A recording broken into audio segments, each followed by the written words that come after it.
Chapter number first, प्राचीन भारत का इतिहास। प्राचीन भारत के इतिहास की यदि बात करो, प्राचीन भारत के इतिहास को 3 भागों में बांटकर पढ़ा जाता है। सबसे पहले आता है प्राग ऐतिहासिक काल, दूसरा आता है आद्य ऐतिहासिक काल और तीसरा आता है ऐतिहासिक काल। प्राग ऐतिहासिक काल की यदि बात करें तो देखो वह काल जिसमें कोई लिखित विवरण नहीं मिलता है, ठीक है, लिखित विवरण नहीं मिलता है, प्राग ऐतिहासिक काल कहा जाता है। और आद्य ऐतिहासिक काल वह काल जिसमें कोई लिखित विवरण तो मिलता है लेकिन इसे पढ़ा नहीं जा सका। और तीसरा आता है ऐतिहासिक काल। ऐतिहासिक काल में लिखित विवरण भी मिलता है और इसे पढ़ा भी जा सकता है, ठीक है। अब हम बात करेंगे प्राग ऐतिहासिक काल की। तो प्राग ऐतिहासिक काल को भी 3 भागों में बांटा गया है, पुरापाषाण काल, मध्य पाषाण काल और नवपाषाण काल। पुरापाषाण काल की पुरापाषाण काल की मात्रा, पुरापाषाणकालीन औजारों को सर्वप्रथम 1863 ईस्वी में रॉबर्ट ब्रूस फुट ने मद्रास के पलवरम नामक स्थान पर की थी, ठीक है। पुरापाषाण काल में सबसे पहले क्या हुआ, पुरापाषाण काल में सबसे पहले आग का आविष्कार हुआ, ठीक है। किसका आविष्कार हुआ, आग का आविष्कार हुआ, ठीक है। बुद्धिमान मानव का आविष्कार हुआ, ठीक है। बुद्धिमान मानव की उत्पत्ति हुई, होमो सेपियंस की उत्पत्ति हुई। मनुष्य में स्थायी निवास की प्रवृत्ति नहीं हुआ करती थी, वह घुमंतु प्रजाति का हुआ करता था और उसकी जीविका का मुख्य आधार शिकार करना हुआ करता था, ठीक है। यहाँ पर धारदार हथियारों की भी खोज हुई। सबसे प्राचीन पुरापाषाणकालीन मानव खोपड़ी हथनौरा नर्मदा घाटी से प्राप्त हुई है, ठीक है, जिसे नर्मदा मानव का नाम दिया गया है, ठीक है। इसके बाद मध्यपाषाण काल। मध्यपाषाण काल की मात्रा मध्यपाषाणकालीन औजारों की खोज सर्वप्रथम 1867 ईस्वी में कार्लाइल ने विंध्य क्षेत्र से की थी। यहाँ पर छोटे छोटे धारदार हथियारों की खोज हुई जिसे माइक्रोलिथिक नाम दिया गया, इसलिए इसे फलक संस्कृति के नाम से भी जाना जाता है। यहाँ पर मृत भांडों और धातुओं का प्रयोग सर्वप्रथम किया गया था। कुछ मध्यपाषाणकालीन नगरों की मात्रा जैसे कि भीमबेटका रायसेन में आता है, आदमगढ़ मध्य प्रदेश में आता है और बागौर राजस्थान में आता है, ठीक है। बागौर कहाँ पर आता है, राजस्थान में आता है। इसका आता है नवपाषाण काल। नवपाषाण काल की मात्रा, नवपाषाण काल में सबसे पहले पहिए का आविष्कार हुआ। नवपाषाण काल में कृषि का आविष्कार हुआ और कृषि के लिए अपनाई गई सबसे पहली फसल गेहूं और जौ थी, ठीक है। मनुष्य में स्थायी निवास की प्रवृत्ति आ गई, ठीक है। मनुष्य में क्या आ गई, स्थायी निवास की प्रवृत्ति आ गई। कुछ नवपाषाण कालीन नगरों की बात करें, देखो नवपाषाण कालीन नगर में कौन कौन से रहते हैं। एक तो आता है मेहरगढ़, बलुस्तान पाकिस्तान में आता है, यहाँ से कृषि के साक्ष्य मिलते हैं। चिरांद बिहार, यहाँ से हड्डियों के बने हथियार प्राप्त हुए। और बुर्जहूम जम्मू कश्मीर, यहाँ से गर्त निवास और मालिक के साथ कुत्ते को दफनाए जाने के प्रमाण मिलते हैं। कुछ फैक्ट्री की बात करें, जैसे कि सबसे पहले प्रयोग की गई धातु कौन सी थी, तांबा थी। सबसे पहला प्रयोग किया गया औजार कौन सा था, कुल्हाड़ी था, ठीक है। सबसे पहले पालतू बनाया गया जानवर कौन सा था, कुत्ता था। और चावल के साक्ष्य कहाँ से प्राप्त हुए, कोल्डी हवा से। अब हम बात करेंगे सिंधु घाटी सभ्यता की। सिंधु घाटी सभ्यता की मात्र उसका काल माना जाता है 2350 ईसा पूर्व से लेकर 1750 ईसा पूर्व तक का। सिंधु घाटी सभ्यता को सिंधु घाटी सभ्यता किसने कहा है, ठीक है, जॉन मार्शल ने कहा है। इसे हड़प्पा सभ्यता कहा जाता है, मार्टिनर व्हीलर ने कहा, हिंदू सरस्वती सभ्यता कहा जाता है, कांस्ययुगीन सभ्यता कहा जाता है, नगरीय सभ्यता कहा जाता है और सिंडोन सभ्यता कहा जाता है। इन नामों से इसे जाना जाता है, ठीक है। इसके कुछ समकालीन सभ्यताओं की बात करें तो जैसे कि नील नदी घाटी सभ्यता मिस्र की है, हांगो नदी घाटी सभ्यता चीन की है, ठीक है। दजला या फरात सभ्यता मेसोपोटामिया की है। ईरान इराक की सभ्यता है। मेसोपोटामिया के अभिलेखों में एक शब्द मिलता है मेलुहा, जिसका संबंध सिंधु घाटी सभ्यता से बताया गया है। सिंधु घाटी सभ्यता से बताया गया है। और मेसोपोटामिया का अर्थ होता है 2 नदियों के बीच की भूमि। मेसोपोटामिया में भी सबसे पहले सीसे का प्रयोग किया गया था।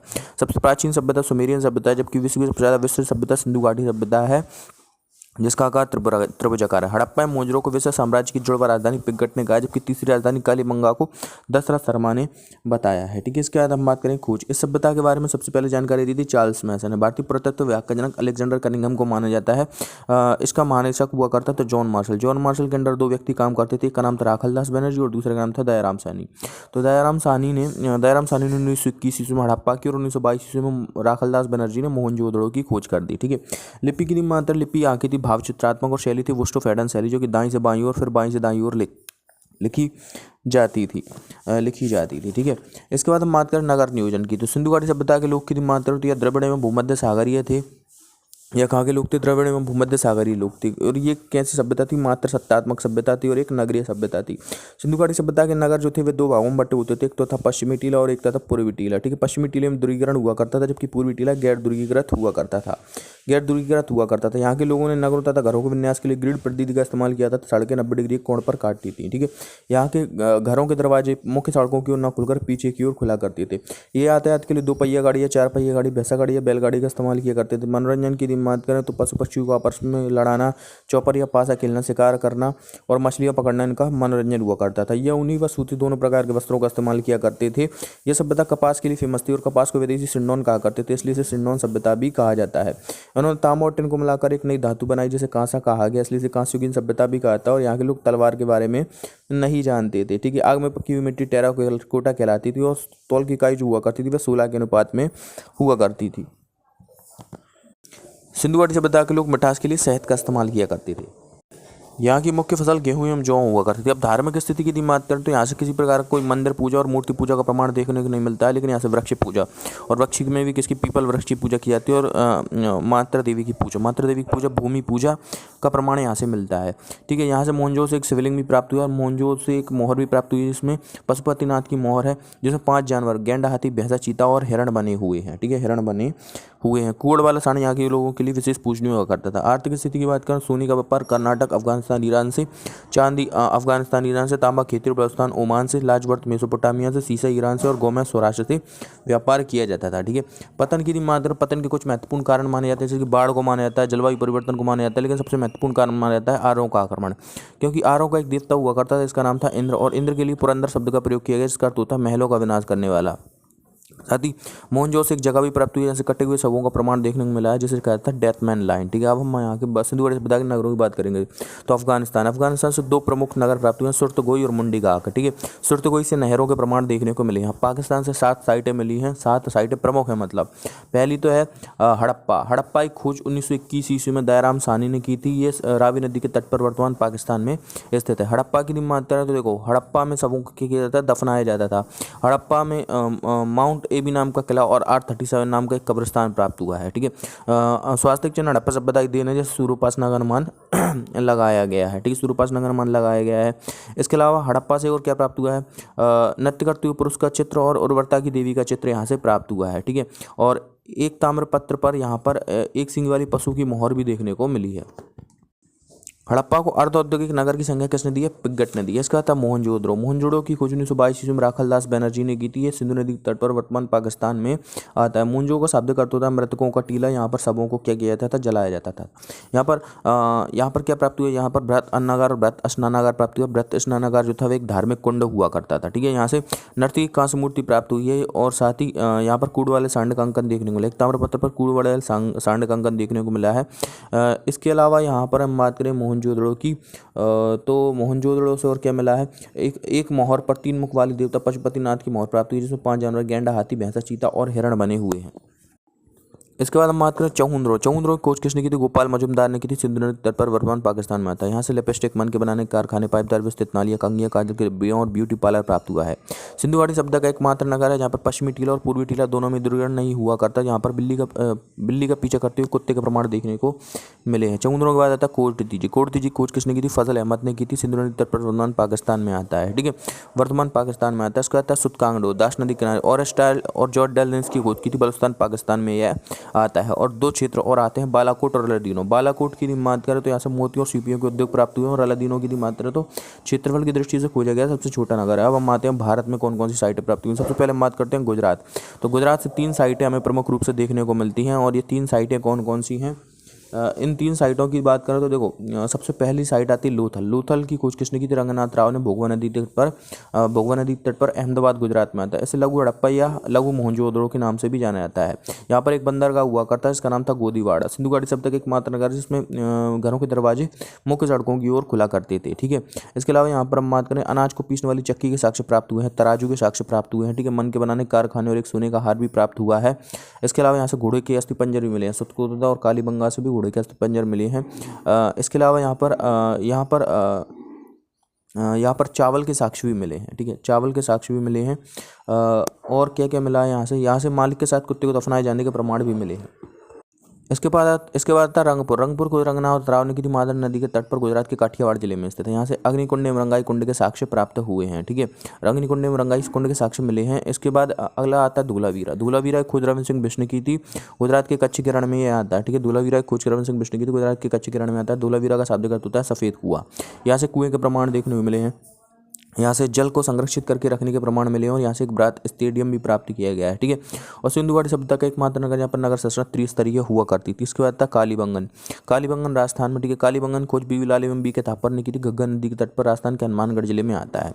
कालीबंगन का शाब्दिक अर्थ होता है काली चूड़ियाँ। काली चूड़ियों के प्रमाण यहाँ से देखने को मिले हैं, पहली बात। दूसरी बात यह है कि सिंधु घाटी सभ्यता का एकमात्र नगर, यहाँ पर जुते हुए खेत और नक्काशीदार ईंटों का प्रमाण देखने को मिलता है। सिंधु घाटी सभ्यता का एकमात्र नगर है, यहाँ पर कच्ची मिट्टी के ईंटों का प्रयोग किया किया गया और सिंधु घाटी शब्द का एकमात्र नगर जहाँ पर पश्चिमी टीला और पूर्वी टीला दोनों में ही ध्रुवीकरण देखने को मिलता है। यहाँ से भूकंप के आने के प्रमाण भी मिले हैं और यहाँ से छिद्रित खोपड़ी के प्रमाण मिले हैं, जिससे शल्य चिकित्सा के होने का अनुमान लगाया गया है। साथ ही यहाँ से ऊँट की हड्डियाँ भी मिली हैं। इसके बाद आता है रोपण। रोपण खोज यज्ञदत्त शर्मा ने की थी, ठीक है। पंजाब के रोपण जिले में आता है, सतलज नदी के तट पर, ठीक है। रोपण की बात करें तो देखो, स्वतंत्रता प्राप्ति के पश्चात खोजा गया पहला नगर है। यहाँ से तांबे की कुल्हाड़ी और यहाँ से एक तांबे की कुल्हाड़ी प्राप्त हुई है और मानव के साथ कुत्ते को दफनाए जाने के प्रमाण मिले हैं। इसके बाद आता है भैया हरियाणा में 2 साइट प्राप्त हुए हैं। एक तो है वनमाली। वनमाली खोज किसने की थी? रविंद्र सिंह बिष्ट ने की थी। रंगोली नदी के तट पर हरियाणा के हिसार जिले में आती है। वनमाली की मात्र से यहाँ से मिट्टी के बने हुए खिलौने, मिट्टी का बना हुआ हल प्राप्त हुआ। और इसके बाद आता है राखी गढ़ी। राखी गढ़ी भी हरियाणा से प्राप्त हुआ है। क्षेत्रफल की दृष्टि से खोजा गया सबसे बड़ा नगर है। यहाँ से एक स्तंभ युक्त मंडप भी प्राप्त हुआ है, ठीक है। अब कुछ स्थलों की बात करें, जैसे कि सबसे उत्तरी स्थल मांदा है चिनाब नदी के तट पर जम्मू कश्मीर में, और सबसे दक्षिण पूर्व स्थल दाइमाबाद है गोदावरी नदी के तट पर महाराष्ट्र में। सबसे पश्चिमी पूर्व स्थल की मात्रा तो आलमगीरपुर है, हंडा नदी। देखो, सबसे पश्चिमी पूर्व स्थल की मात्रा, सबसे पश्चिमी पूर्व स्थल कौन सा है? सुतकांगडोर है, दाश नदी किनारे, और स्टाइल और जॉर्ज डल्स ने की थी। पूर्व स्थल पाकिस्तान में। तो सबसे पूर्वी स्थल आलमगीरपुर है, हंडा नदी किनारे। यज्ञदत्त शर्मा ने इसकी खोज की थी। मेरठ उत्तर प्रदेश में आता है। अब आती है ये वैदिक सभ्यता। वैदिक सभ्यता की मात्रा, वैदिक सभ्यता का काल माना जाता है 1500 ईसा पूर्व से लेकर 600 ईसा पूर्व तक का, ठीक है। आर्यों द्वारा विकसित सभ्यता वैदिक सभ्यता कहलाई। और वैदिक सभ्यता, आर्य शब्द का अर्थ होता है श्रेष्ठ या महान। अब हम देखेंगे आर्यों के बारे में जानकारी कहाँ कहाँ से देखने को मिलती है। तो सबसे पहले आते हैं वेद। वेदों की संख्या कितनी है? 4 है। वेदांग 6, ठीक है। पुराण 18, उपनिषद 108, ठीक है। महाकाव्य 2, और 1400 ईसा पूर्व का एक अभिलेख भी प्राप्त हुआ है, जैसे बोगाज कोई अभिलेख एशिया माइनर के नाम से आता है, जो कि सीरिया से प्राप्त हुआ है। यहाँ से आर्यों के 4 देवताओं के बारे में जानकारी देखने को मिलती है, इंद्र, मित्र, वरुण और नासत्य। यहाँ से हमें आर्यों के बारे में जानकारी देखने को मिलती है। तो सबसे पहले हम बात करते हैं वेदों की। वेदों की संख्या 4 है। ऋग्वेद, यजुर्वेद, सामवेद और अथर्ववेद। ऋग्वेद सबसे प्राचीन वेद है और अथर्ववेद सबसे बाद का वेद है, ठीक है। सबसे बाद का वेद है। वेदों के रचयिता महर्षि कृष्णद्वैपायन वेद व्यास को माना जाता है, और वेद का शाब्दिक अर्थ होता है जानना या ज्ञान प्राप्त करना। तो सबसे पहला वेद आता है ऋग्वेद। ऋग्वेद की मानता, ऋग्वेद का रचयिता किसे माना जाता है? प्रजापति को माना जाता है। इसका उपवेद है आयुर्वेद, ठीक है। इसके 2 ब्राह्मण ग्रंथ है, ऐत्रेयी और कौशिकी, ठीक है। और इसके पाठकर्ता क्या कहता है? होत्र कहता है। इसमें 10 मंडल, 1028 सूक्त तथा 10,462 रचनाएं एकमात्र वेद है जिसे विश्व धरोहर सूची में शामिल किया गया है, ठीक है। इसमें 10 मंडल, 1028 सूक्त तथा 10,462 रचनाओं का संकलन है। इसमें सबसे ज़्यादा रचनाएं जो है वह इंद्र के लिए लिखी गई हैं, 250 रचनाएं, ठीक है। 250 रचनाएं किसके लिए लिखी गई? इंद्र के लिए लिखी गई। इसके तीसरे मंडल में गायत्री मंत्र का उल्लेख है, जिसकी रचना विश्वामित्र लोगों को आहार बनाने के लिए की थी। सूर्य देवता सावित्री को समर्पित है। चौथे मंडल में कृषि के बारे में जानकारी देखने को मिलती है।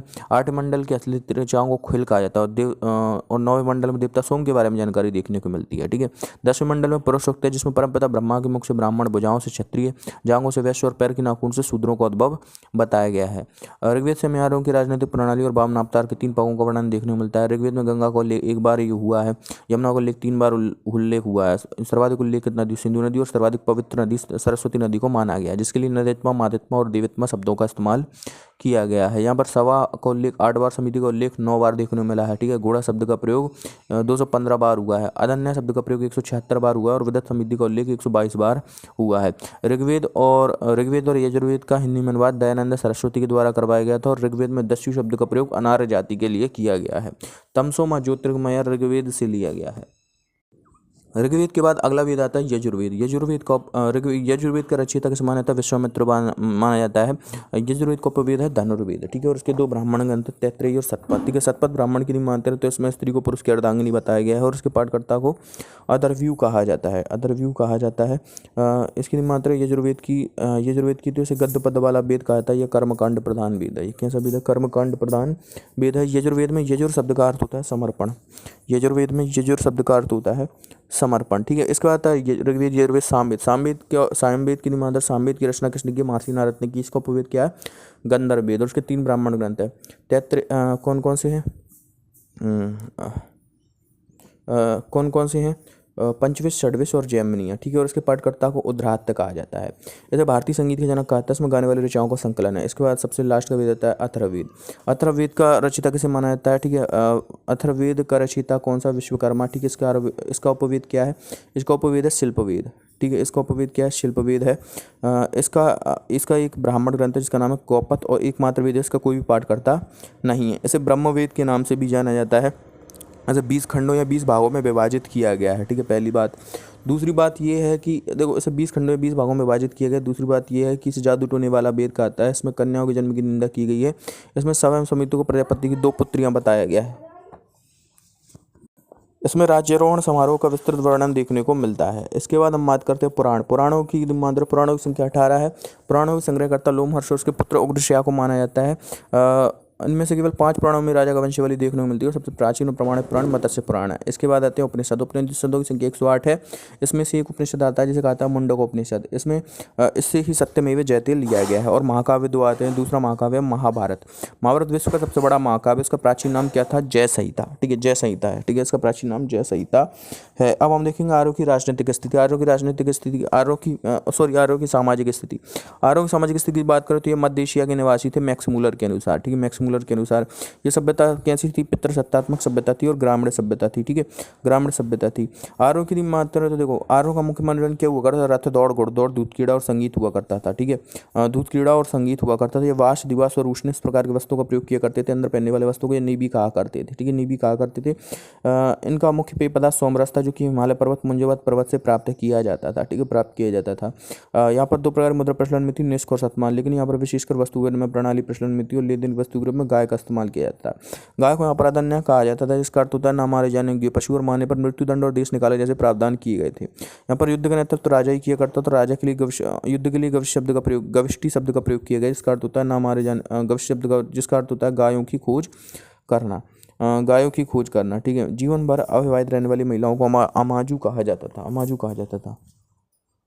इनका सर्वाधिक प्रिय पशु घोड़ा हुआ करता था। सर्वाधिक पवित्र पशु गाय को माना जाता था। ठीक है, गाय को माना जाता था। यहाँ पर एक कर भी वसूला जाता था, जिसका नाम था बलिकर। ठीक है, बलिकर। और व्यवसाय इनका कृषि एवं पशुपालन हुआ करता था। धार्मिक स्थिति की बात करें तो इंद्र को युद्ध का देवता और वर्षा का देवता माना जाता था।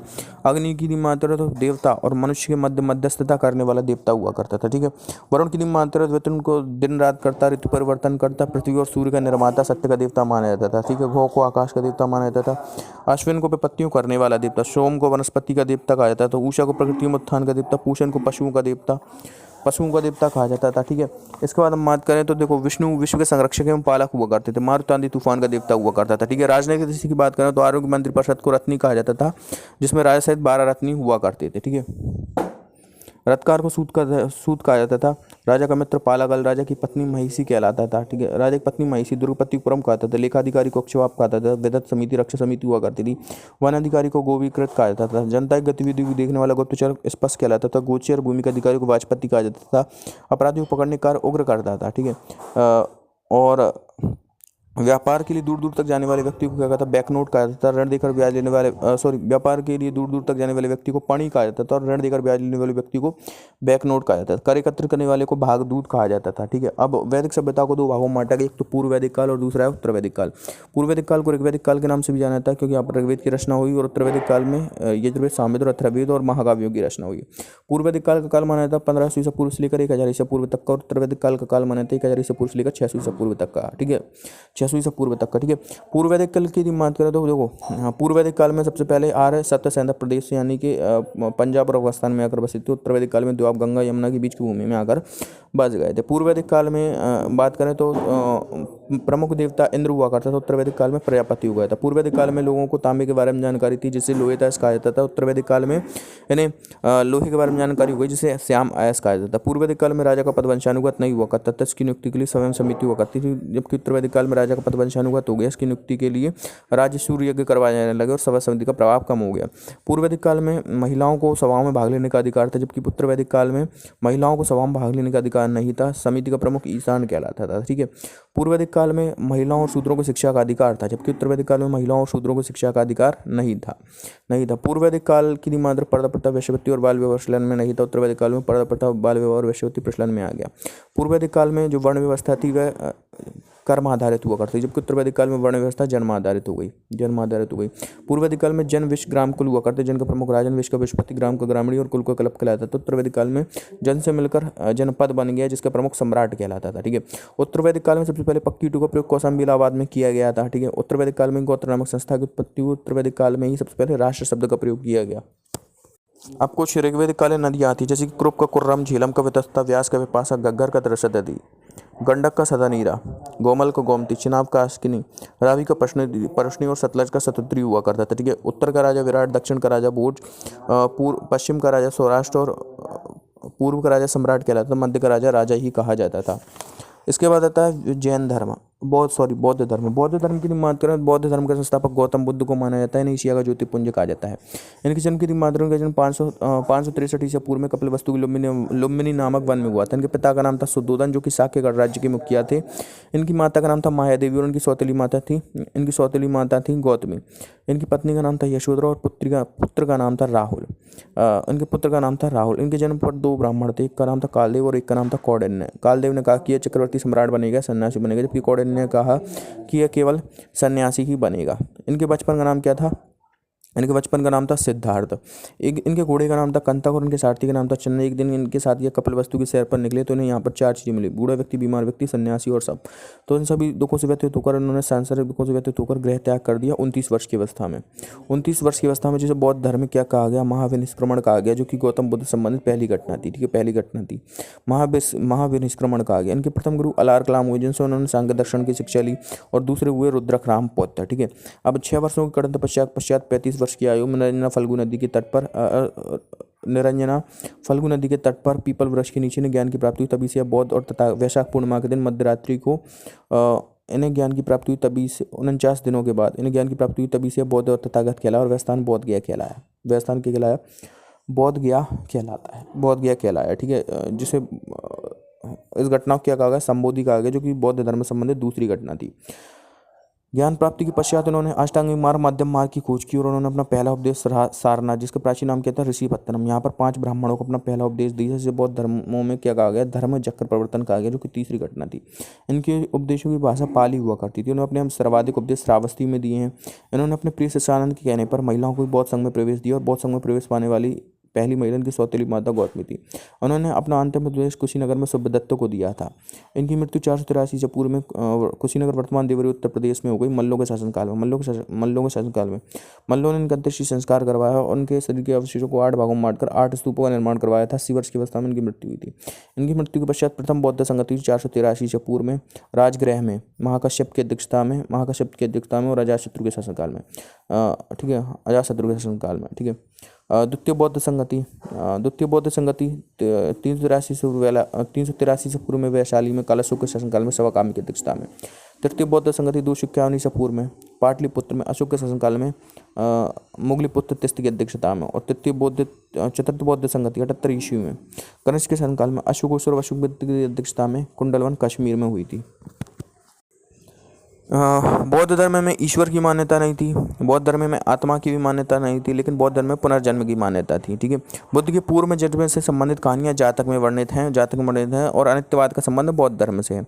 गांधार शैली का संबंध बौद्ध धर्म से है। ठीक है, वैशाख पूर्णिमा बौद्धों का प्रमुख त्यौहार है, क्योंकि इसी दिन जन्म, इसी दिन मृत्यु, इसी दिन ज्ञान की प्राप्ति हुई थी महात्मा बुद्ध को। और एक दूसरा त्यौहार भी है जिसका नाम क्या है? इस दूसरे त्यौहार का नाम क्या है? दूसरे त्यौहार का नाम है कालचक्र। ठीक है, दूसरे त्यौहार का नाम है कालचक्र। ठीक है, बौद्धों का पूजा स्थल क्या कहलाता है? चैत्य कहलाता है। ठीक है, बौद्धों का पूजा स्थल चैत्य कहलाता है। इसके बाद हम बात करें, देखो बुद्ध धर्म में प्रविष्टि को उपसभ्यता कहा गया, जिसकी न्यूनतम आयु कितनी होती है? 15 वर्ष होती है। 15 वर्ष होती है। कितनी होती है? 15 वर्ष होती है। बुद्ध के जन्म में मृत्यु की तिथि चीनी अभिलेख कैंटोन से ज्ञात की गई है। ठीक है, चीनी अभिलेख कैंटोन से ज्ञात की गई है। बुद्ध धर्म के बारे में जानकारी त्रिपिटक, विनय पिटक, सूत्र पिटक और अवदम्ब पिटक से प्राप्त होती है। ठीक है, अवदम्ब पिटक से प्राप्त होती है। संभवतः धार्मिक जुलूस निकालना सर्वप्रथम बौद्ध ने ही प्रारंभ किया था। और बौद्धों की सबसे ज़्यादा संख्या किस राज्य में है? तो महाराष्ट्र राज्य में। और बुद्ध के अनुयायियों के अनुसार महात्मा बुद्ध का अगला अवतार जो होगा वह होगा कल्कि अवतार। इसके बाद हम बात करें, देखो बौद्ध धर्म की, तो बौद्ध धर्म के त्रिरत्न बुद्ध, धम्म, संघ या प्रज्ञाशील समाधि हुआ करते थे। ठीक है, त्रिरत्न। बुद्ध धर्म को तिब्बत और भूटान जैसे बाहरी क्षेत्रों में फैलाने का श्रेय पद्म संभव इन 5 को दिया जाता है, जो कि बौद्ध धर्म की वज्रयान शाखा से संबंधित है। महात्मा बुद्ध के समकालीन जो दार्शनिक थे वे कन्फ्यूशियस थे, जिनका चीनी नाम कुंजजू था। बुद्ध धर्म को मानने वाला राजा बिंबिसार उदयन में प्रसेनजित हुआ करते थे। इसके बाद हम बात करें बुद्ध से संबंधित चिन्ह। गर्भदान का हाथी है, जन्म का कमल एवं सांड है, गृह त्याग का घोड़ा है, ज्ञान प्राप्ति का पीपल वृक्ष है। ठीक है, प्रथम उपदेश का चक्र है, निर्माण का पद चिन्ह है और महापरिनिर्वाण का स्तूप है। ठीक है, महापरिनिर्वाण का अर्थ होता है दीपक का बुझ जाना। इसके बाद आता है जैन धर्म। जैन धर्म की बात करें, देखो जैन धर्म में 24 तीर्थंकर हुए और तीर्थंकर शब्द का अर्थ होता है वह व्यक्ति जो मनुष्य को सांसारिक बंधनों से मुक्त कर देता है। ठीक है, जैन धर्म में प्रथम तीर्थंकर हुए ऋषभदेव, जिनका नाम आदिनाथ भी मिलता है। इनके नाम का उल्लेख और अष्टनेमी नाम का उल्लेख हमें ऋग्वेद वेद में देखने को मिलता है। दूसरे तीर्थंकर हुए महाबली, इन्हीं के नाम पर गंगा वंश के मंत्री चामुंड के प्रोत्साहन पर 10वीं शताब्दी के मध्य में कर्नाटक के श्रवणबेलागोला गांव में महान बाहुबली मूर्ति, जिसे गोमतेश्वर की मूर्ति भी कहा था, उसका निर्माण करवाया गया था। इसके बाद हम बात करते हैं 22वें तीर्थंकर अर्शनेमी थे, जिन्हें कृष्ण का चचेरा भाई माना था। 23वें तीर्थंकर पार्श्वनाथ, जो कि इक्ष्वाकु वंश शासक अश्वसेन के पुत्र थे, और 24वें तीर्थंकर महावीर स्वामी थे। इन्हें जैन धर्म को वास्तविक संस्थापक माना था। महावीर स्वामी का जन्म 599 ईसा पूर्व में या 540 ईसा पूर्व में कुंडग्राम वैशाली में हुआ था। ठीक है, कुंडग्राम वैशाली में हुआ था। इनके पिता का नाम था सिद्धार्थ, जो कि ज्ञात कुल के सरदार थे। इनकी माता का नाम था त्रिशला, जो कि लिच्छवी शासक चेटक की बहन थी। इनकी पत्नी का नाम था यशोदा और पुत्री का नाम था अनुज्या प्रियदर्शनी। इनके दामाद जामिल थे, जो कि इनके प्रथम शिष्य भी बने। प्रथम जैन भिक्षुणी चंपा थी, जो कि नरेश दत्ती वाहन की पुत्री थी। सांसारिक दुखों से व्यतीत होकर उन्होंने 30 वर्ष की अवस्था में गृह त्याग कर दिया। ठीक है, 30 वर्ष की अवस्था में उन्होंने क्या कर दिया, गृह त्याग कर दिया। और 12 वर्षों के पश्चात 42 वर्ष की आयु में रुचिपाल का नदी तट पर साल वृक्ष के नीचे इन्हें ज्ञान की प्राप्ति हुई। तभी से यह जिन आर्थ निग्रंथ और केवलन के अलावा ज्ञान प्राप्ति की इस घटना क्या कहा गया, केवल्य कहा गया। ज्ञान प्राप्ति के पश्चात उन्होंने अपना पहला उपदेश राजगृह में विप्लांचल की पहाड़ियों पर अभय उदयन और अजातशत्रु को दिया था। इनके उपदेशों की भाषा जो हुआ करती थी प्राकृत अर्धमागधी हुआ करती थी। ठीक है, अपने शिष्यों को प्रायश निग्रंथ कहा करते थे। ठीक है, निग्रंथ कहा करते थे। उन्होंने अपने शिष्यों को 11 गणधरों में विभाजित किया। आर्य सधर्म एकमात्र ऐसा गणधर था जो कि मृत्यु के पश्चात भी जीवित रहा। जैन धर्म का प्रथम 13 उपदेशक होता है। लगभग 72 वर्ष की अवस्था में 72 वर्ष की आयु में 527 ईसा पूर्व 72 वर्ष की आयु में 527 ईसा पूर्व में या 468 ईसा पूर्व में पावपुरी राजगीर में इनकी मृत्यु हो गई। मल्ल शासक शक्तिपाल ने इनका अंत्येष्टि संस्कार किया था। अब दो जैन संगति हुई। प्रथम जैन संगति 300 ईसा पूर्व में हुई। ठीक है, कहाँ पर हुई थी, राजगृह में हुई थी चंद्रगुप्त मौर्य के शासनकाल में। और किसकी अध्यक्षता में, स्थूलभद्र की अध्यक्षता में हुई थी। ठीक है, द्वितीय जैन संगति का हुई थी 512 ईस्वी में वल्लभी गुजरात में देवर्षि क्षमा श्रवण की अध्यक्षता में हुई थी। देखो, चंद्रगुप्त मौर्य के समय में क्या हुआ, 12 वर्षों का भीषण काल पड़ जाता है। इससे यहाँ पर जैन धर्म 2 भागों में बढ़ जाता है। एक तो स्थूलभद्र के शिष्य उनके साथ कहाँ पर रुकते हैं, मगध में रुकते हैं और दिगंबर कहलाते हैं। और भद्रवाह शिष्य उनके साथ कर्नाटक चले जाते हैं, ये दिगंबर कहलाते हैं। स्थूलभद्र ने एक पुस्तक लिखी कल्पसूत्र, जिसे जैन धर्म का प्रारंभिक इतिहास में देखने को मिलता है। प्राचीन जैन साहित्य को क्या कहता है, आगम कहा जाता है। और प्राचीन जैन लिपि की कहलाती है 12 अंग कहलाती है। ठीक है, जैन धर्म में ईश्वर की मान्यता नहीं थी, लेकिन जैन धर्म में आत्मा की मान्यता थी और जैन धर्म में पुनर्जन्म की मान्यता भी थी। स्यादवाद का संबंध जैन धर्म से है। ठीक है, स्यादवाद का संबंध तुमसे पूछा जाए किससे है, स्यादवाद का संबंध जैन धर्म से है। मथुरा शैली का संबंध जैन धर्म से है। मथुरा शैली का संबंध भी जैन धर्म से है। कल्पसूत्र से जैन धर्म का प्रारंभिक इतिहास ज्ञात होता है। इसके बाद प्रमुख त्यौहार इनका होता है क्षमावाणी। इनका प्रमुख त्यौहार क्या होता है, क्षमावाणी होता है। जैन धर्म के त्रिरत्न सम्यक ज्ञान, सम्यक धर्म और सम्यक आचरण है। मौर्योत्तर युग में जैन धर्म का प्रमुख केंद्र मथुरा हुआ करता था। जैन धर्म में अपने विचारों को सांख्य दर्शन से ग्रहण किया। जैन धर्म को मानने वाले राजा अमोघ वर्ष, कलिंग नरेश खारवेल, चंद्रगुप्त मौर्य, चंदेल राजा और वंद राजा और राष्ट्रकूट राजा। ठीक है, चंद्रगुप्त मौर्य, चंदेल राजा, वंद राजा और राष्ट्रकूट राजा और उदयन। ठीक है, ये सभी जैन धर्म को मानने वाले राजा थे। जैन धर्म से प्रमुख चिन्ह ऋषभदेव का सांड है, अजितनाथ का हाथी है, संभव का क्या है, घोड़ा है, नामी का नीलकमल है, पार्श्वनाथ का सर्प है, शांति का हिरण है, महावीर का सिंह है, संपार्श्व का स्वास्तिक और अर्शनेमी का शंख है। इसके बाद आता है ईसाई धर्म। ईसाई धर्म की मात्र ईसाई धर्म का संस्थापक क्या है, कौन है, ईसा मसीह है। ठीक है, ईसाई धर्म का संस्थापक कौन है, ईसा मसीह है। ठीक है, ईसा मसीह है। जन्म की मात्र, जन्म क्रिसमस के दिन हुआ था। जन्म कहाँ पर होता है, जेरूसलम इजराइल में। उसके जन्म दिवस को क्रिसमस के रूप में मनाया जाता है। जेरूसलम इजराइल में पिता जो थे जोसेफ तथा माता का नाम मैरी था। शिष्य पीटर और एंड्रूस इसके 2 शिष्य हुआ करते थे। इनकी माता मैरी। मैडोना का चित्र किसने बनाया था, राफेल ने बनाया था। और ग्रंथ की मात्र प्रमुख ग्रंथ बाइबल है, जिसका प्रमुख कैरेक्टर कौन सा है, सैमसन है। इसका जर्मन भाषा में अनुवाद मार्टिन लूथर किंग ने करवाया था। ठीक है, किसने करवाया था, मार्टिन लूथर किंग ने करवाए थे। इन्होंने अपने प्रारंभिक 30 वर्ष एक बड़ाई के रूप में व्यतीत किए। 33 वर्ष की अवस्था में रोमन गवर्नर पॉन्टियस ने शुक्रवार के दिन इन्हें सूली पर चढ़वा दिया था। ठीक है, सूली पर चढ़वा दिया था। इनके उपदेशों को शुभ समाचार कहा जाता है। भारत में ईसाइयों की सबसे ज़्यादा संख्या नागालैंड राज्य में है। यहूदी और ईसाई धर्म का उदय जो हुआ था वह फिलिस्तीन में हुआ था। कहाँ पर हुआ था, फिलिस्तीन में हुआ था। इसके बाद था महाजनपद काल। ठीक है, महाजनपद काल की बात करें तो 16 महाजनपदों के बारे में हमें जानकारी बौद्ध ग्रंथ अंगुत्तर निकाय और जैन ग्रंथ भगवती सूत्र से देखने को मिलती है। देखो ये 16 महाजनपदें कहाँ आती थी। मगध, मगध की राजधानी गिरिब्रज राजगृह हुआ करती थी जो कि दक्षिणी बिहार में थी। बज्जी, बज्जी की राजधानी मिथिला या वैशाली हुआ करती जो कि उत्तरी बिहार में थी और यह गणराज्य था, 8 राज्यों का समूह था। ठीक है, कम्बोज की हाटक राजधानी ये घोड़ों के लिए प्रसिद्ध थी, जम्मू कश्मीर अफगानिस्तान में यह हुआ करती थी। ठीक है, असमक की पुतना पोटली दक्षिण भारत में हुआ करती थी, दक्षिण भारत में स्थित एकमात्र राजधानी थी, गोदावरी नदी के तट पर। ठीक है, गांधार की तक्षशिला भारत के बाहर पाकिस्तान में। अंग की राजधानी चंपा हुआ करती थी, अंग की राजधानी चंपा यह व्यापारियों का नगर था, भागलपुर मुंगेर वाला क्षेत्र। कौशल की राजधानी श्रावस्ती हुआ करती थी, अयोध्या साकेत वाला क्षेत्र। मल्ल की राजधानी कुशावती हुआ करती थी, कुशीनगर उत्तर प्रदेश वाला क्षेत्र। काशी की वाराणसी राजधानी हुआ करती थी, उत्तर प्रदेश में ही आती। सूरसेन की मथुरा हुआ करती थी, ये भी उत्तर प्रदेश से आती। कुरु की राजधानी इंद्रप्रस्थ, दिल्ली, बरेली, दिल्ली मेरठ और हैदराबाद वाला क्षेत्र। मत्स्य की विराटनगर, जयपुर वाला क्षेत्र। अवंती की राजधानी उज्जैनी, उज्जैन वाला क्षेत्र। चेद की शक्तिमती, बुंदेलखंड वाला क्षेत्र। ठीक है, पांचाल की काम्पिल्य राजधानी हुआ करती थी, बरेली, बदायूं और फर्रुखाबाद वाला क्षेत्र। वत्स की कुशावती, कौशाम्बी राजधानी हुआ करती थी, इलाहाबाद वाला क्षेत्र। अब इसमें सबसे शक्तिशाली महाजनपद थी मगध। मगध की महत्व, मगध के सबसे प्राचीन वंश का संस्थापक कौन था? बृहद्रथ, जिसका उत्तराधिकारी जरासंध हुआ। मगध में सबसे पहला वंश हुआ हर्यक वंश। हर्यक वंश की महत्व, हर्यक वंश का टाइम पीरियड रहा 544 ईसा पूर्व से लेकर 412 ईसा पूर्व तक। हर्यक वंश का संस्थापक इसे हर्यक वंश को क्या था? पितृहंता वंश कहा था। इस वंश का संस्थापक था बिम्बिसार। बिम्बिसार की मात्रा 544 ईसा पूर्व से लेकर 544 ईसा पूर्व से लेकर 493 ईसा पूर्व तक यह शासक रहा। इसने मगध गद्दी पर लगभग 52 वर्षों तक शासन किया। इसका नाम क्या था? श्रेणिक। इसका अन्य नाम क्या था? श्रेणिक था। प्रथम शासक था जिसने प्रशासनिक व्यवस्था पर बल दिया था। इसने अंग पर आक्रमण कर वहाँ के शासक ब्रह्मदत्त को पराजित कर अंग को मगध साम्राज्य में ला लिया था और यहाँ का जो राज्यपाल बनाया था अपने पुत्र अजातशत्रु को बनाया था।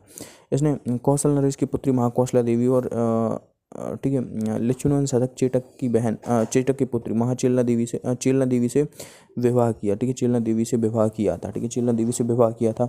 प्रथम शासक जिसके शासनकाल में स्थायी सेना हुआ करती थी, स्थायी और सबसे बड़ी सेना इसी के शासनकाल में हुआ करती थी। बाद में इसी के पुत्र अजातशत्रु ने इसकी हत्या कर दी। इसने अवंती के राजा चंद्रप्रोत की बीमार हो जाने पर उसकी चिकित्सा के लिए अपने राजवैद्य जीवक को हुआ था और इसी राजवैद्य जीवक को महात्मा बुद्ध की सेवा के लिए भी भेजा था। इसके बाद अजातशत्रु शासक बनता है। अजातशत्रु का टाइम पीरियड रहा 493 ईसा पूर्व से लेकर 461 ईसा पूर्व तक। 493 ईसा पूर्व से लेकर 461 ईसा पूर्व तक अजातशत्रु का शासनकाल रहता है। अजातशत्रु का अन्य नाम क्या था? कोणिक था। ठीक है, इसने मगध गद्दी पर लगभग 32 वर्षों तक शासन किया। बाद में इसी के पुत्र उदयन ने इसकी हत्या कर दी। ठीक है, उदयन का टाइम 461 ईसा पूर्व लेकर 444 ईसा पूर्व तक। ठीक है, उदयन ने क्या किया? उदयन ने अपनी राजधानी राजगृह से हटाकर कुसुमपुरा, गंगा और सोन नदियों के मध्य जिसका नाम था कुसुमपुरा, वहाँ पर स्थापित किया। उसका नाम पाटलिपुत्र रखा और इसे अपनी राजधानी बना लिया था। यह अपने अंतिम दिनों में पूर्ण रूप से जैन साधु हो गया था। ठीक है, इस वंश का अंतिम शासक था हर्यक वंश का अंतिम शासक था नागदशक, जिसकी हत्या इसके माता शिशुनाग ने कर दी और शिशुनाग वंश ही नींव रखी। यह बात है शिशुनाग वंश। शिशुनाग वंश कब से कब तक चला? 412 ईसा पूर्व से लेकर 412 से पूर्व से लेकर 344 से पूर्व तक यह वंश चलता है। 412 से पूर्व से लेकर 344 से पूर्व तक कौन सा वंश चला? शिशुनाग वंश। शिशुनाग वंश का संस्थापक था शिशुनाग। शिशुनाग का टाइम पीरियड कब से कब तक रहा? तो इसका रहा 412 से पूर्व से लेकर 394 ईसा पूर्व तक। ठीक है, शिशुनाग वंश प्रथम शासक था जिसने अवंती महाजनपद को मगध साम्राज्य में मिलाया था। ठीक है, इसने अपनी राजधानी पाटलिपुत्र से हटाकर वैशाली में स्थापित कर दी थी। जनता द्वारा चुना जाने वाला पहला शासक यही माना जाता है। ठीक है, कौन माना जाता है? शिशुनाग ही माना जाता है। इसके बाद इसका उत्तराधिकारी होता है कालाशोक। कालाशोक की मात्रा दिव्य वरदान में इसका नाम काकवर्ण देखने को मिलता है। इसने राजधानी पुनः वैशाली से हटाकर पाटलिपुत्र में स्थापित कर दी। बाणभट्ट द्वारा लिखित पुस्तक हर्षचंद्र में इसका हत्यारा महापद्मनंद को बताया गया है। जबकि इस वंश का अंतिम शासक कौन था? नंदीवर्धन था। ठीक है, नंदीवर्धन था। इसके बाद आता है नंदवंश। नंदवंश का टाइम पीरियड रहा 344 ईसा पूर्व से लेकर 324 ईसा पूर्व तक। नंदवंश का संस्थापक कौन था? महापद्मनंद। ठीक है, महापद्मनंद की मात्र उसने सर्वछत्रांग भार्गव की उपाधि धारण की थी। सर्वछत्रांग भार्गव की उपाधि धारण की थी, जिसका अर्थ होता है द्वितीय परशुराम। ठीक है, द्वितीय परशुराम। और इसने एकराट की उपाधि धारण की थी और अग्रसेन की उपाधि भी धारण इसने की थी। इसके दरबार में ही रहा करता था एक विद्वान पाणिनि, जिसने संस्कृत भाषा व्याकरण की पहली पुस्तक अष्टाध्यायी लिखी है। इसके बाद आता है धनानंद। ठीक है, धनानंद ने एकराट की उपाधि धारण की थी। ठीक है, एकराट की उपाधि धारण की थी। सॉरी, इसने उपाधि धारण की, इसने अग्रमीश की उपाधि धारण की थी। अब इसी बीच होता है सिकंदर का आक्रमण। सिकंदर की मात्र सिकंदर मकदुनिया में सिडोनिया का शासक था। इसके पिता का नाम था फिलिप II। इसने 326 ईसा पूर्व में भारत पर आक्रमण किया। ठीक है, भारत पर आक्रमण किया और 326 ईसा पूर्व में एक युद्ध लड़ा जिसे हाइड स्पीच युद्ध, वितस्ता के युद्ध या झेलम के युद्ध के नाम से जाना जाता है, जिसमें इसने पोरस को पराजित किया था। ठीक है, इसने पोरस को पराजित किया था। इसके सेनापति का नाम था सेल्यूकस निकेटर और जल सेनापति का नाम था निर्याकस। इसके प्रिय घोड़े का नाम था बहुकेफला। इसने बहुकेफला झेलम नदी के तट पर बहुकेफला नामक नगर भी बसाया था। इसकी सेना ने व्यास नदी को पार करने से इनकार कर दिया था। इसके गुरु का नाम था अरस्तु। अरस्तु के गुरु का नाम था प्लूटो और प्लूटो के गुरु का नाम था सुकरात। ठीक है, सुकरात था। ठीक है, इसकी मात्रा तो यह 325 ईसा पूर्व में स्थल मार्ग से 325 ईसा पूर्व में स्थल मार्ग से वापस लौट जाता है और 323 पूर्व बेबीलोन में 33 वर्ष की अवस्था में इसकी मृत्यु हो जाती है। इसके बाद था मौर्य वंश। मौर्य वंश को क्या कहा था? मुक्तिदाता वंश कहा था। ठीक है, मौर्य वंश का टाइम पीरियड रहा 322 ईसा पूर्व से लेकर 185 ईसा पूर्व तक यह वंश चलता है। ठीक है, 322 ईसा पूर्व से लेकर 185 ईसा पूर्व तक कौन सा वंश चला? मौर्य वंश। इसे मुक्तिदाता वंश भी कहा था। मौर्य वंश का संस्थापक चंद्रगुप्त मौर्य। चंद्रगुप्त मौर्य के टाइम पीरियड की मात्र 322 ईसा पूर्व से लेकर 298 ईसा पूर्व तक यह शासक रहता है। चंद्रगुप्त मौर्य ने नंद वंश को समाप्त करने के लिए कश्मीर के राजा प्रवर्तक की सहायता ली थी। इसके गुरु का नाम था चाणक्य कौटिल्य विष्णुगुप्त। ठीक है, जिसने अर्थशास्त्र पुस्तक लिखी और शास्त्र में गुप्तचर के लिए गूढ़पुर शब्द का इस्तेमाल किया गया है। ठीक है, गूढ़पुर शब्द का इस्तेमाल किया गया है। इसके बाद अगली पॉइंट की मात्र उसके दरबार में रहा करता था मेगस्थनी, जिसने इंडिका पुस्तक भी लिखी है। चंद्रगुप्त मौर्य की मात्र चंद्रगुप्त मौर्य के लिए ठीक है सेंड्रोकोप्टस शब्द का प्रयोग किया गया। सेंड्रोकोप्टस। ठीक है, चंद्रगुप्त मौर्य को सेंड्रोकोप्टस कहा गया और किसने कहा है? जस्टिन ने कहा है। ठीक है, जस्टिन ने कहा है सेंड्रोकोप्टस। ठीक है, सेंड्रोकोप्टस। इसके बाद हम बात करते देखो विशाखदत्त द्वारा लिखित पुस्तक विशाखदत्त द्वारा लिखित पुस्तक मुद्राक्षर में चंद्रगुप्त मौर्य के लिए वृषल शब्द का प्रयोग किया गया, जिसका अर्थ होता है निम्न कुल में उत्पन्न। जैन और बौद्ध ग्रंथ से क्षत्रिय बताते हैं, जबकि ब्राह्मण ग्रंथ से शूद्र बताते हैं। ठीक है, इसके बाद हम बात करें देखो चंद्रगुप्त मौर्य की मात्रा। तो देखो चंद्रगुप्त मौर्य और सेल्यूकस निकेटर के मध्य 305 ईसा पूर्व में एक युद्ध हुआ, जिसका वर्णन एम्पियानस ने किया है, जिसमें चंद्रगुप्त मौर्य विजयी रहता है और सेल्यूकस निकेटर अपनी पुत्री कार्नेलिया हेलेन का विवाह चंद्रगुप्त मौर्य से करवा देता है और 4 प्रांत काबुल, कंधार, हेरात, मकरान, दहेज स्वरूप देता है।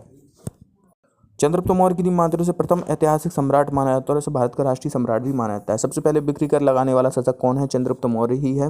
इसने पुष्यगुप्त वैश्य को स्वराष्ट्र गवर्नर नियुक्त किया, जिसने क्या किया?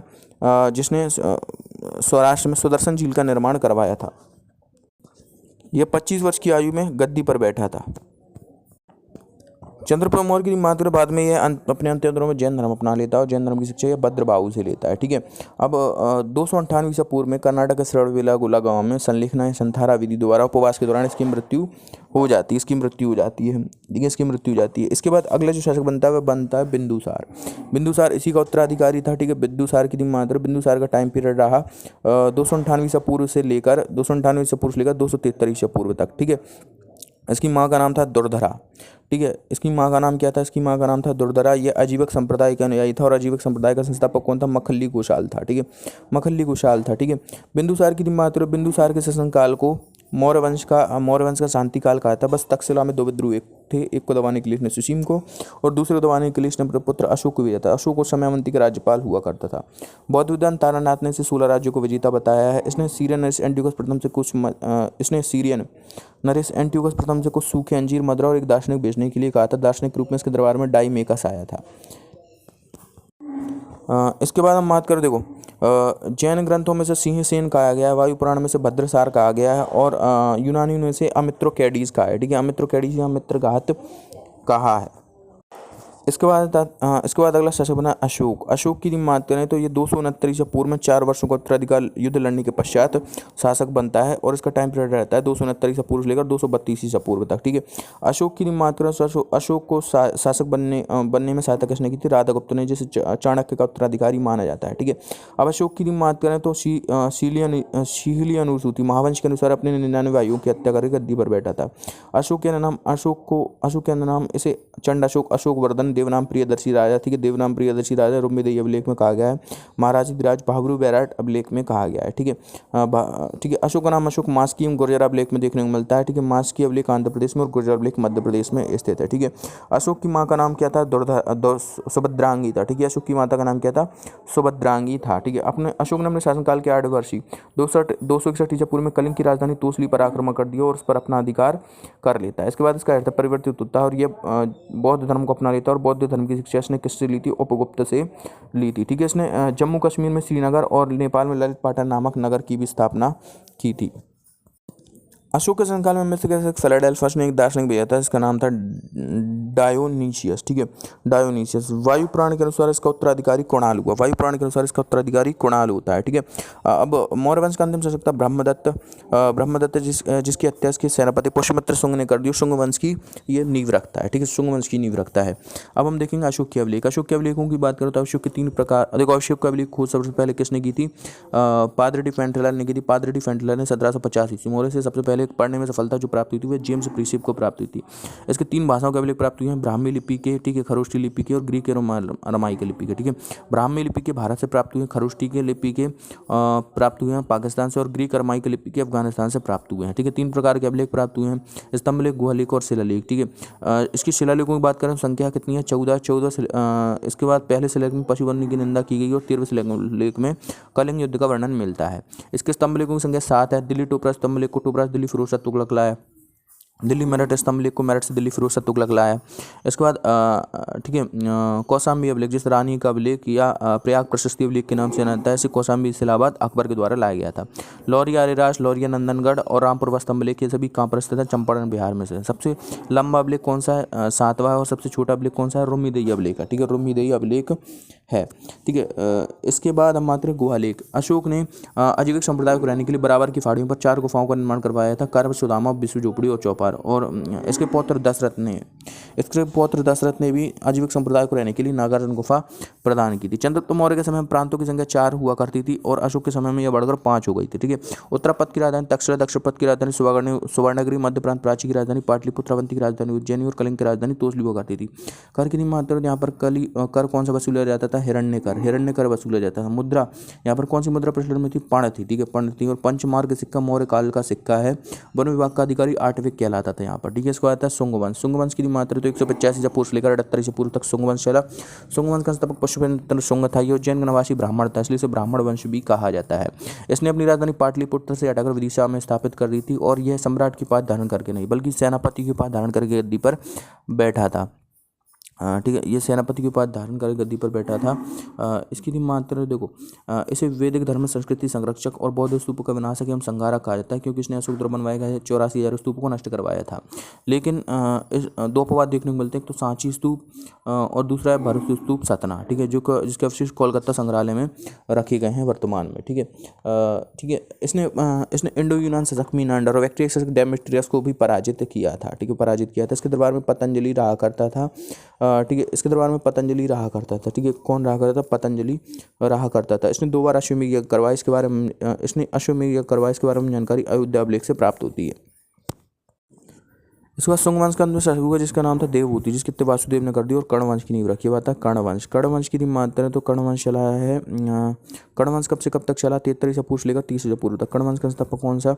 वासुदेव। ठीक है, वासुदेव ने अपनी राजधानी पुनः विदिशा से जगह पाटलिपुत्र में स्थापित की थी। उस वंश का अंतिम शासक था सुशर्मा, जिसकी हत्या शिमुख ने कर दी और सातवाहन वंश की नींव रखी। बात है सातवाहन वंश 30 ईसा पूर्व से लेकर 250 ईस्वी तक चला। ठीक है, सातवाहन वंश की मात्रा ने उत्तर भारत तथा दक्षिण भारत के मध्य सेतु की तरह कार्य किया। इसने सबसे पहले शीशे के सिक्के चलवाए और शीशा रोम से मंगवाया जाता था।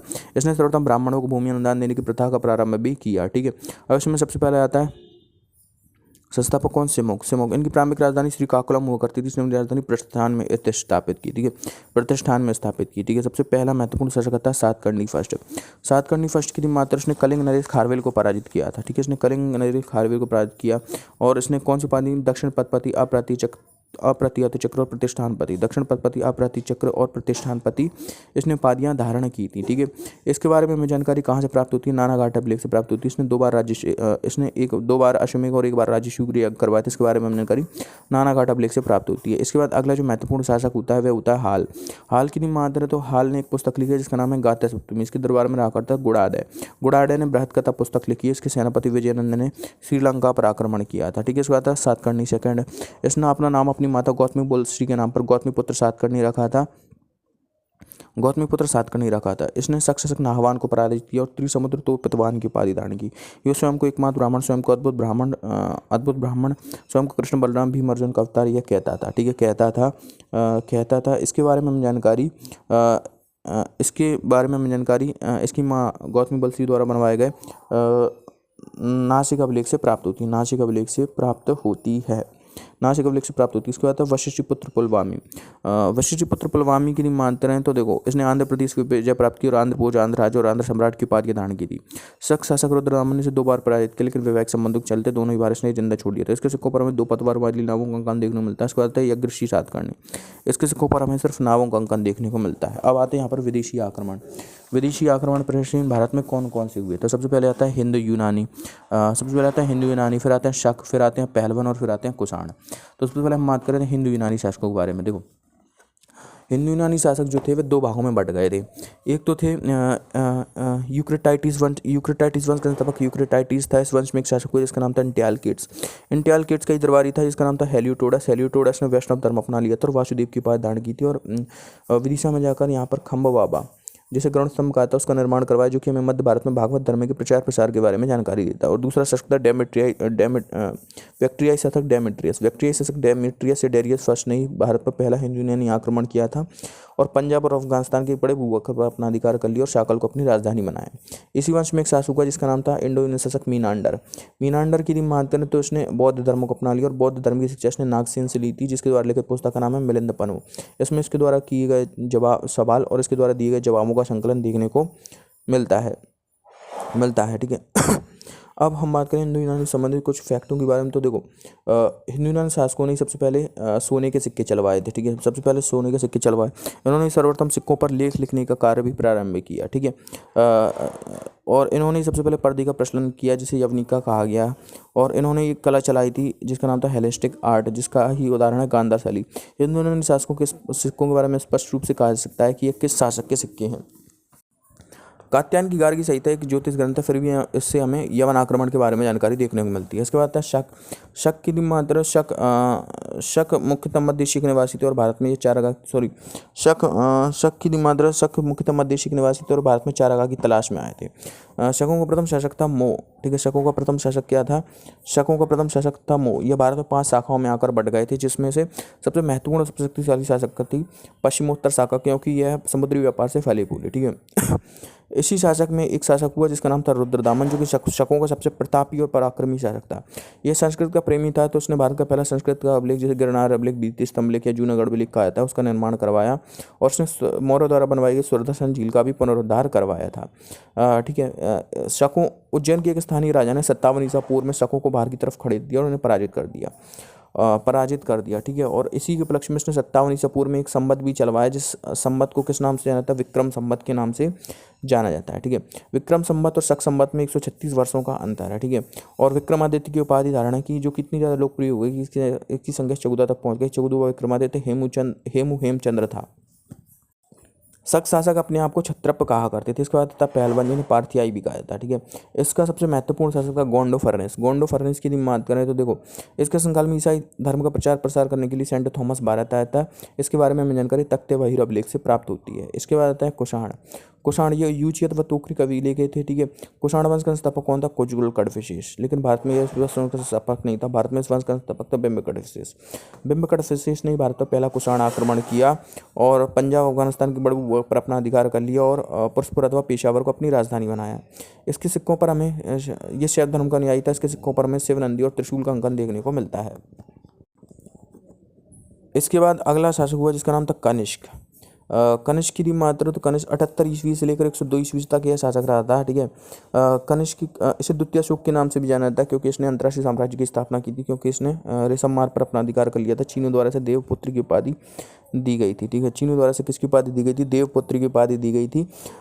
इसने शासक बनने के उपलक्ष्य में 78 ईस्वी में एक संवत भी चलाया जिसे शक संवत कहा जाता है। इसका पहला महीना चैत्र और लास्ट का महीना क्या होता है? फाल्गुन होता है। ठीक है, फाल्गुन होता है। इसकी मात्र इसने अपनी दूसरी राजधानी किसे बनाया? मथुरा को बनाया। इसलिए मथुरा अभिलेख में मथुरा संग्रहालय में सबसे ज़्यादा किस काल की मूर्तियाँ देखने को मिलती हैं? कुषाण काल की मूर्तियाँ देखने को मिलती हैं। ठीक है, गांधार शैली और मथुरा शैली का विकास कुषाण काल में ही सबसे ज़्यादा हुआ है। ठीक है, कनिष्क की मात्र उसने पाटलिपुत्र पर आक्रमण किया और पाटलिपुत्र से महात्मा बुद्ध का भिक्षा पात्र और अश्वघोष को अपने साथ लेकर आया था। इसके दरबार में रहने वाले कुछ विद्वान भी थे, जैसे कि अश्वघोष था। अश्वघोष की मात्र से भारत का मिल्टन कहा जाता है। ठीक है, अश्वघोष इसी के दरबार में रहा करता था वसुमित्र। ठीक है, इसी के दरबार में रहा करता था नागार्जुन, जिसे भारत का आइंस्टीन कहा जाता है। इसी के दरबार में रहा करता था चरक, जिसने चरक संहिता पुस्तक लिखी है। संरक्ष और पार्श्व भी इसी के दरबार में रहा करते थे। ये कुछ विद्वान थे जो कि इसके दरबार में रहते थे। चीनियों द्वारा से देवपुत्र की उपाधि भी दी गई थी। ठीक है। अब कुछ फैक्टों की बात करें जाए कि सबसे ज़्यादा शुद्ध सोने के सिक्के किसने जारी किए? कुषाण शासकों ने जारी किए। बुद्ध की खड़ी हुई प्रतिमा कुषाण काल की ही मानी जाती है। ठीक है, कुषाण काल की मानी थी। सबसे पहले तांबे के सिक्के किसने चलवाए? तो कुषाण शासकों ने चलवाए। कुषाण शासकों के बारे में जानकारी किस अभिलेख से प्राप्त होती है? ठीक है, रैवतक अभिलेख से प्राप्त होती है। ठीक है, रैवतक अभिलेख से प्राप्त होती है। अब हम बात करेंगे गुप्त साम्राज्य की। गुप्त साम्राज्य की मानते हैं, गुप्त साम्राज्य का होता है 3री शताब्दी के मध्य में कौशाम्बी इलाहाबाद में हुआ था। गुप्त साम्राज्य कब से कब तक चला? 240 ईस्वी से लेकर 550 ईस्वी तक। ठीक है।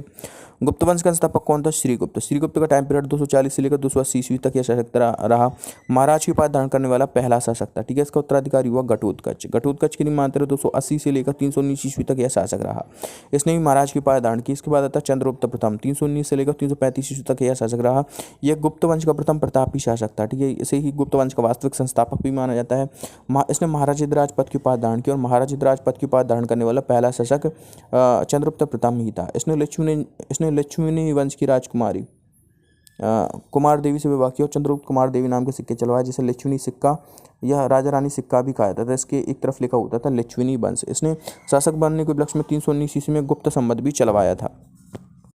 इसके बाद अगला शासक हुआ समुद्रगुप्त। समुद्रगुप्त की मात्रा तो ये 335 से लेकर 375 ईस्वी तक यह शासक रहता है। ठीक है। समुद्रगुप्त की मात्रा से भारत का नेपोलियन कहा जाता है। किसने कहा? वी. एस. स्मिथ ने कहा, क्योंकि उसने उत्तर भारत के 8 राज्यों और दक्षिण भारत के 12 राज्यों पर विजय प्राप्त की थी। ठीक है। इसके दरबार में ऋषिक रहा करता था। इसने प्रयाग प्रशस्ति अभिलेख की रचना की है, जिसमें इसे 100 राज्यों का विजेता बताया गया है। इसे समुद्रगुप्त की आत्मकथा कहा जाता है। समुद्रगुप्त की आत्मकथा कहा जाता है। ठीक है। समुद्रगुप्त की मात्रा समुद्रगुप्त ने 5 प्रकार के सिक्के भी चलवाए, जिसमें था वीणावादन सिक्का, व्याघ्रहनन सिक्का, धनुर्धारी सिक्का, गरुड़ प्रकार का सिक्का और परशु प्रकार का सिक्का। सिक्कों पर से लक्ष्मणी दोहित्र कहा गया है। इसने कविराज विक्रमांक और अश्वमेध के कर्ता की उपाधि धारण की थी। इसने कविराज विक्रमांक और अश्वमेध कर्ता की उपाधि धारण की थी। इसने अश्वमेध यज्ञ भी करवाया था। इसके बारे में हम जानकारी इसकी पुत्री प्रभावती देवी द्वारा बनवाए गए पूना अभिलेख से प्राप्त होती है। ठीक है, प्राप्त होती है। अब समुद्रगुप्त और चंद्रगुप्त सेकंड के मध्य एक शासक के होने के बारे में जानकारी देखने को मिलती है, जिसका नाम था रामगुप्त। इसके बाद था चंद्रगुप्त सेकंड। चंद्रगुप्त सेकंड की मानते हैं तो देखो इसका टाइम पीरियड रहा 380 से लेकर 412 ईस्वी पूर्व तक। ठीक है, एकमात्र शासक है जिसका शासनकाल जो है वह अवलोकों के आधार पर तय किया गया है। ठीक है, तय किया गया है। इसके शासनकाल में शकों ने आक्रमण किया। इसने शकों को पराजित किया, इसलिए इसे शकारी भी कहा जाता है। और इन्हें पराजित करने के बाद इसने विक्रमादित्य की उपाधि धारण की थी और इन्हें पराजित करने के पश्चात इसने चांदी के सिक्के भी चलवाए थे। इसकी उपाधियों की बात करें तो नरेंद्र चंद्र, परम भागवत, देवश्री, देवगुप्त, देवराज आदि उपाधियों के नाम से इसे जाना जाता है। इसने अपनी दूसरी राजधानी उज्जैन को बनाया और उज्जैन दरबार में इसके नवरत्न रहा करते थे। इसमें कौन कौन था? कालिदास था, जिसने अपना राजदूत बनाकर कुंतल नरेश के पास भेजा था। यह शिव का उपासक था। कालिदास था। बेताल भट्ट था। अमर सिंह था। ठीक है, वररुचि था। धनवंतरी था। ठीक है, धनवंतरी के साथ साथ और कौन कौन था? वराह मेहर था। ठीक है, वराह मेहर था। ठीक है, शंकु था। गटपर्णा को छपड़ा के नवरत्न इसके दरबार में और रहा करते थे। ठीक है, रहा करते थे। इसी के दरबार में चीनी यात्री फाहियान भारत आया था, भारत की यात्रा पर, और यह भारत में 16 वर्षों तक रखा था। इसके द्वारा लिखित पुस्तक का नाम है फोक्योकी। इस पुस्तक में से मध्य प्रदेश की जनता को उसने सुखी व समृद्ध बताया है। इसके बारे में हमें जानकारी महरुल स्थित लोह स्तंभ लेख और मथुरा अभिलेख से प्राप्त होती है। मथुरा अभिलेख से प्राप्त होती है। इसके बाद आता है अगला शासक कुमारगुप्त। कुमारगुप्त की मात्रा उसका टाइम पीरियड कब से कब तक रहा? तो कुमारगुप्त का शासनकाल रहा 412 ईस्वी से लेकर 412 ईस्वी से लेकर 454 ईस्वी तक 454 ईस्वी तक। ठीक है, कुमारगुप्त की उपाधि की बात करें तो इसे महेंद्रादित्य कहा जाता था। महेंद्रादित्य की उपाधि धारण की थी। गुप्त शासकों में सबसे ज़्यादा अभिलेख जारी करने वाला शासक है और दूसरी बार इसने चांदी के सिक्के चलवाए और दूसरी बार इसने अश्वमेध यज्ञ भी करवाया था। इसके बारे में जानकारी टूमैन अभिलेख से और विल्सन अभिलेख से इसके बारे में हमें जानकारी प्राप्त देखने को मिलती है। इसके बाद कुमारगुप्त की मातृ शासनकाल को गुप्त काल का शांति काल कहा जाता है। ठीक है, शांति काल कहा जाता है। इसने बिहार में नालंदा विश्वविद्यालय की स्थापना करवाई, जिसे बौद्ध धर्म इसने नालंदा विश्वविद्यालय की स्थापना की, बौद्ध धर्म की ऑक्सफोर्ड कहा था। ठीक है, बौद्ध धर्म की महान शाखा को ऑक्सफोर्ड कहा जाता है। यह कार्तिकी का भी उपासक था और उसने अपने राजकीय चिन्ह गरुड़ के स्थान पर मयूर को अपना राजकीय चिन्ह बना दिया था। इसके बाद अगला शासक आता है स्कंदगुप्त। स्कंदगुप्त 454 ईस्वी से लेकर 467 ईस्वी तक यह शासक रहता है। ये गुप्त वंश का अंतिम प्रतापी शासक था। इसके संकाल में हूण आक्रमण करते हैं, ये हूणों को पराजित कर देता है। ठीक है, हूणों को पराजित कर देता है। ठीक है, हूणों को पराजित कर देता है। इसके बारे में जानकारी, हूण आक्रमण के बारे में जानकारी भित्ति स्तंभ लेख, जूनागढ़ अभिलेख या गिरनार अभिलेख से प्राप्त होती है। इसने अपनी दूसरी राजधानी अयोध्या को बनाया था। इसने पर्णदत्त को सौराष्ट्र गवर्नर नियुक्त किया, जिसने सुदर्शन झील का पुनरुद्धार करवाया था। और इस वंश का अंतिम शासक, गुप्त वंश का अंतिम शासक विष्णुगुप्त या कुमारगुप्त तृतीय था। ठीक है, कुमारगुप्त तृतीय था। ठीक है, अब गुप्त वंश संबंधित कुछ फैक्टों के बारे में जान लेते हैं। देखो, गुप्त काल की मात्रा, गुप्त काल को इतिहास का स्वर्ण युग कहा जाता है। ठीक है, गुप्त काल को क्या कहता है? इतिहास का स्वर्ण युग कहता है। गुप्त शासकों ने सबसे ज़्यादा सोने की मुद्राएं जारी की थी। ठीक है, सबसे ज़्यादा सोने की मुद्राएं जारी की थी। ठीक है, गुप्त काल में किसी प्रकार, ठीक है, गुप्त काल में मंदिर बनाने की कला का विकास हुआ और त्रिमूर्ति की अवधारणा यहाँ पर मिलती है। ठीक है, गुप्त काल में मृत्युदंड का कोई प्रमाण नहीं मिलता है, लेकिन यहाँ पर हाथ कटवा दिए जाते थे। गुप्त काल में विभिन्न क्षेत्रीय सवर जाति के लोग अपने देवताओं को इंसानों का मांस चढ़ाया करते थे। ठीक है, इंसानों का मांस चढ़ाया करते थे। ठीक है, इसके बाद हम बात करते हैं। देखो, यहाँ पर था कालिदास। कालिदास ने 3 नाटक लिखे हैं, अभिज्ञान शकुंतलम, विक्रमोर्वशीयम और मालविकाग्निमित्रम। ठीक है, 2 खंड काव्य लिखे हैं, ऋतु संहारम और मेघदूतम, और 2 महाकाव्य लिखे हैं, रघुवंशम और कुमार संभवम। ठीक है, यहाँ पर भास ने 13 नाटक लिखे। ठीक है, बाद में इसकी मृत्यु जाती है तो मृच्छकटिकम नाम से शूद्रक इसका निर्माण करवाता है। ठीक है, विष्णु शर्मा ने पंचतंत्र रचना यहीं पर की है। ठीक है, वात्स्यायन ने कामसूत्र रचना यहीं पर की है, और पुराणों की वर्तमान रूप से रचना भी यहीं पर ही हुई है। पुराणों की वर्तमान रूप से रचना भी यहीं पर हुई है। ठीक है, गुप्त काल में सोने के सिक्कों को क्या कहा जाता था? सोने के सिक्के को कहा जाता था दीनार, और चांदी के सिक्के को कहा जाता था रुपया का। ठीक है, गुप्त काल का प्रमुख अवतार था वराह अवतार। ठीक है, वराह अवतार। गुप्त काल में पहली बार सैन्य पदों को वंशानुगत भी किया गया था। गुप्त काल में पहली बार देश शब्द का प्रयोग हुआ था। गुप्त काल में हमें पहली बार सती प्रथा का उल्लेख देखने को मिलता है, जिसमें 510 ईस्वी का भानुगुप्त का ऐरण का अभिलेख है, जो कि सागर से प्राप्त हुआ, जहाँ पर किसी गोपराज के मर जाने पर उसकी पत्नी के सती होने का प्रमाण देखने को मिलता है। ठीक है, इसके बाद आता है वर्धन वंश या पुष्यभूति वंश। ठीक है, वर्धन वंश या पुष्यभूति वंश का स्थापक था पुष्यभूति। ठीक है, पुष्यभूति। इस वंश में एक शासक हुआ जिसका नाम था प्रभाकर वर्धन। ठीक है, इनकी राजधानी क्या हुआ थी? इनकी राजधानी, प्रारंभिक राजधानी थानेश्वर हुआ करती थी। ठीक है, अब इस वंश में एक शासक हुआ प्रभाकर वर्धन। प्रभाकर वर्धन के संकाल में हूणों का आक्रमण होता है, तो हूणों से लड़ने के लिए अपने पुत्र राज्यवर्धन को भेजता है। राज्यवर्धन हूणों को पराजित कर देता है।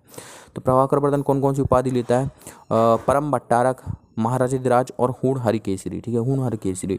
अब इसकी एक पुत्री भी हुआ करती है जिसका नाम था राजश्री। राजश्री का विवाह यह है कन्नौज के मौखरी वंश के शासक ग्रहवर्मा के साथ करवा देता है। ग्रहवर्मा की हत्या गौड़वंश शशांक और मालवा शासक मदन वर्मा कर देता है। तो अब अगला जो शासक बनता है, शशांक ने बोधि वृक्ष को कटवा दिया था, तो अगला शासक बनता है कौन? हर्षवर्धन बनता है, जो कि दूसरा पुत्र था किसका? प्रभाकर वर्धन का। ठीक है, हर्षवर्धन। हर्षवर्धन 606 ईस्वी से लेकर 647 ईस्वी तक शासक रहा। ठीक है, इसने अपनी दूसरी राजधानी किसे बना दिया? इसने अपनी दूसरी राजधानी कन्नौज को बना दिया। ठीक है, कन्नौज को बना दिया। हर्षवर्धन और चालुवंश शासक पुलकेशिन द्वितीय के मध्य नर्मदा नदी के तट पर युद्ध हुआ, जिसमें पुलकेशिन द्वितीय जीत जाता है और हर्षवर्धन की हार हो जाती है, और इसे पराजित करने के पश्चात पुलकेशिन द्वितीय जो था वह कौन सी उपाधि? परमेश्वर की उपाधि धारण करता है। ठीक है, परमेश्वर की उपाधि इसने ली थी। ठीक है, हर्षवर्धन की बात करें तो हर्षवर्धन प्रत्येक 5वें वर्ष अपनी धार्मिक सभाएं लगाया करता था। कहाँ पर लगाया करता था? प्रयागराज में। और प्रयागराज में अपना संपूर्ण धन भी 5 वर्षों में दान कर दिया करता था। ठीक है, इस हर्षवर्धन की मात्र उसने 3 नाटक लिखे, प्रियदर्शिका, रत्नावली और नागानंद। ठीक है, इसके दरबार में रहा करता था बाणभट्ट, जिसने हर्षचरित और कादम्बरी की रचना भी की है। ठीक है, इसने बुद्धगदंत कश्मीर के राजा से बलपूर्वक प्राप्त किए थे, और इसी के शासनकाल में चीन यात्री हेनसांग भारत की यात्रा पर आता है। हेनसांग इसे नीति का पंडित, वर्तमान शाक्य मुनि और यात्री को राजकुमार कहा था। इसके द्वारा लिखित पुस्तक का नाम है शी यू की। इसकी उपाधि की मात्र परम भट्टारक, शिलादित्य और महाराज पद की उपाधि इसने धारण की थी। इसके बारे में जानकारी वंश खेड़ावलेख और मधुबन अभिलेख से, बांस खेड़ावलेख और मधुबन अभिलेख से प्राप्त होती है। हर्षवर्धन ने भूमि देने की सामंती प्रथा को प्रारंभ किया था।